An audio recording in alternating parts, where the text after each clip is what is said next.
Agar sevganing senga e'tibor bermasa, to'xta, orqasidan yugurma. Bir haqiqatni qabul qil. Seni xohlagan odam sen uchun vaqt topadi. Hech vaqti yo'q degan bahona ko'pincha shunchaki sen bilan gaplashishdan maqsadi yo'qligini bildiradi. Odam band bo'lishi mumkin, lekin qiziqsa albatta yozadi, so'raydi, eslaydi. Nima qilish kerak? Yugurishni to'xtat. Bir marta yozdingmi? Kut. Har safar birinchi bo'lib yozish o'zingni qadrsizlantiradi. Energiyani o'zingga qaytar. Sport, dars, maqsad. Sen intizomli insonsan. Energiyani o'zingga burish senga kuch beradi. To'g'ri savol ber. U meni yoqtirmayaptimi? Emas.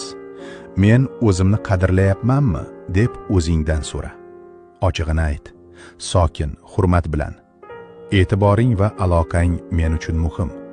Uni reaksiyasi hammasini senga ko'rsatadi. Sevgi e'tibor bilan o'lchanadi. Seni his qilmaydigan odamni ushlab qolish o'zingni yo'qotishdir. Hurmat bilan Vozerix sahifasi.